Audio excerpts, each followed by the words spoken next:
Canelo Alvarez says to Oscar Valdez, doesn't matter what, we good and we train hard.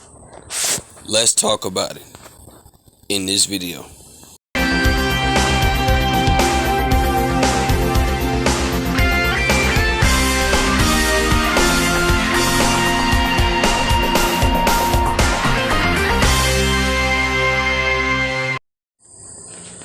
King Jr.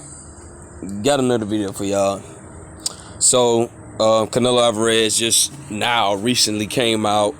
Canelo, in my opinion, is not shocked that Oscar Valdez tested positive for amphetamine after testing positive for A and B sample.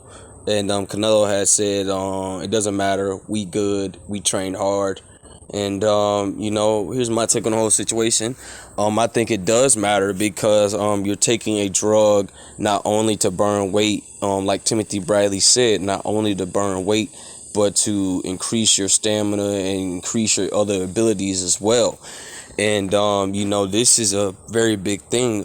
We've seen a lot of guys that uses steroids and also train hard. You can use a perfect example. Bodybuilders uses steroids. Everybody likes to say that Arnold Schwarzenegger didn't use steroids. He trained very hard, which Arnold Schwarzenegger admit he did use steroids.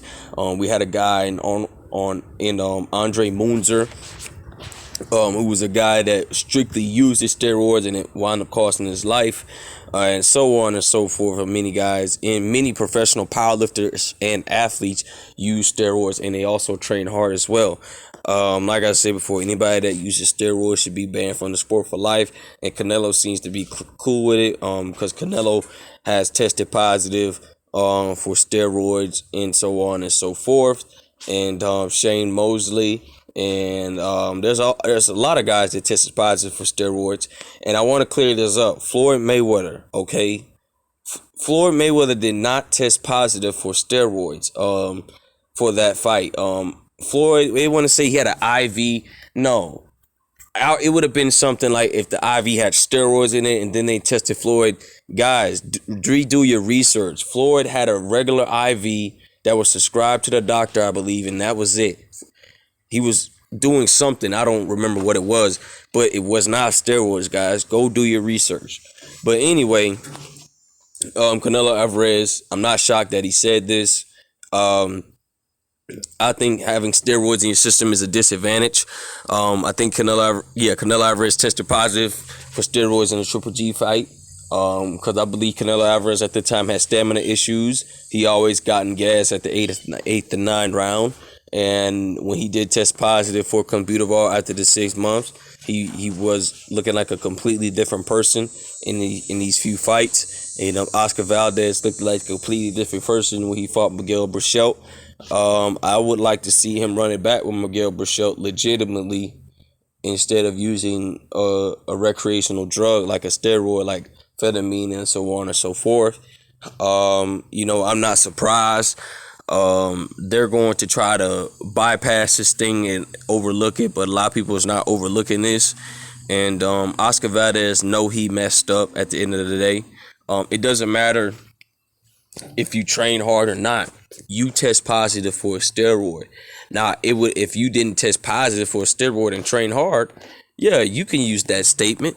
But no, when you tested positive for a drug, for a banned substance that just now has been relieved by the WBC and took it off the ban list, it's it's a crazy thing, And I believe Mauricio Suleiman should be fired as president because he's not doing his job. He's not doing it right way. A lot of people say the WBC is a mafia group. I truly believe that it is a mafia group. We seen the WBC did some crooked things. For example, where was the WBC all at when Hector Camacho called out Pernell Whitaker and say all y'all ninjas can get it? Where were the WBC for that? But they want to investigate Deontay Wilder for saying a simple comment. And then recently, Adrian Bronner just got banned by the WBC for saying something like, Mikey, I beat a Mexican. Okay, but you back then in 85, you had Hector Camacho says, Pernell Whitaker, I beat all you ninjas. Okay, See, this is how the WBC only ride for their race. They don't care about other races. The WBC, I really think they don't like Killer Plant as well. So we have to look at it a point of state in that way. But the point of the matter is, Canelo Alvarez said that it doesn't matter. We train hard. Doesn't matter if he tests positive for A and B sample. Actually, it does matter if he tests positive for A and B sample because it gives him an advantage over the other opponents. Like I said before, there's a lot of professional athletes that use recreational drugs, and their performance is twice as different than the average athlete that trains super hard and trains natural. Big difference, guys. And I do not agree with this statement of Canelo, what he said. You test positive for a drug, you should be banned from the sport, in my opinion. Make sure you like, subscribe, and comment. This is your boy King Jr. I'm out of here. Peace.